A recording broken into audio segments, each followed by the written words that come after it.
Goody mga dol, mga guys. So welcome back to my channel sa YouTube channel natin. Ito nagbabalik na naman ulit tayo sa natin pag-upload ng YouTube. Kasi nagbago tayo ng yung YouTube. So ayun, yung hindi pa nakapag-subscribe, mag-subscribe na tayo kasi kinahanglan makasubscribe.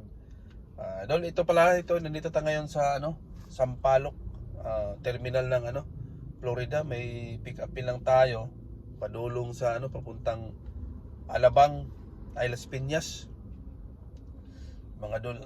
So ipakita nato ang sitwasyon diri sa kalagayan diri sa Sampaloc, Manila. Medyo karon tahimik pa kay sayo pa man.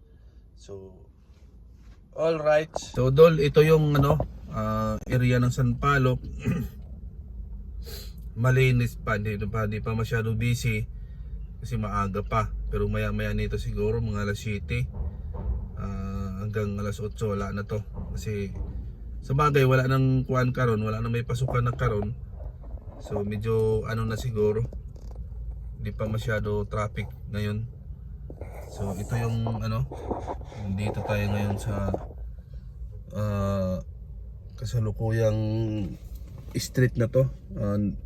Ano ba tong street na to? Hindi natin kabisado yung pangalan sa street na to.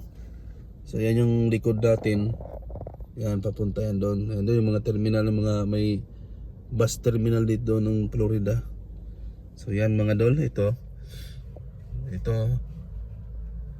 medyo maganda pa yung hindi pa busy yung kalsada. Maraming yan, mga mga naghihintay yan ng pasahero. Mga hindi natin alam kung yan, mga teen base ben o grab driver, mga dol.